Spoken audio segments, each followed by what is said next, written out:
On a windswept beach in southern Lima, just days before the calendar flipped to 2026, 11 shamans stood before the Pacific Ocean.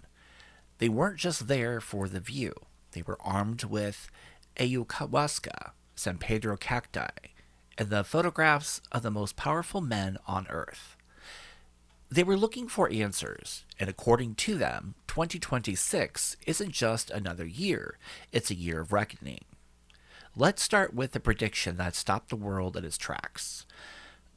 On December 29th, shaman Ana Maria Simon stood over a photo of Venezuelan President Nicolás Maduro. Her vision was very specific. Maduro would be removed through the direct intervention of Donald Trump. Now, fast forward just 5 days. On January 3rd, 2026, U.S. forces captured Maduro in Caracas in a stunning midnight raid. He's now in a Brooklyn detention center facing federal drug and weapon charges. But here's the commentary. Was it a hit? Mostly. Shaman Juan de Dios Garcia did predict Maduro would be defeated, but he thought the leader would flee the country rather than be put in handcuffs. It turns out reality was even more dramatic than the vision.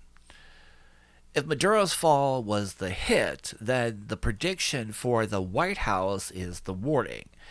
The shamans didn't just see Trump as a victor in Venezuela, they saw a dark cloud hanging over him.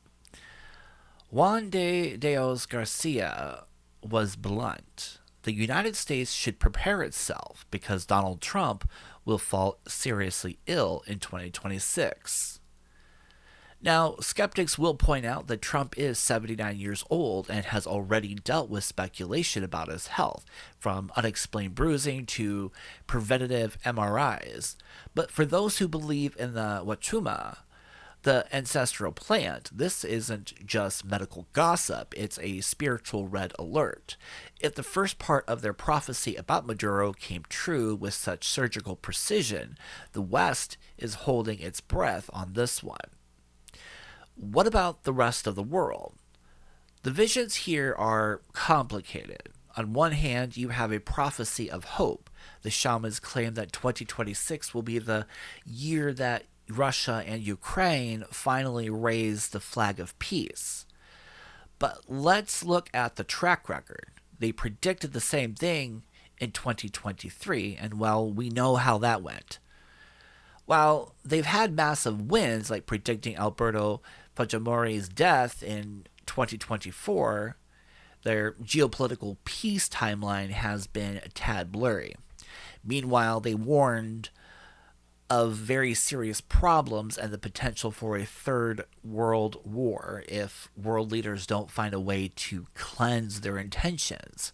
It's a classic shamanic paradox. Peace is coming, but only if we don't burn the house down first.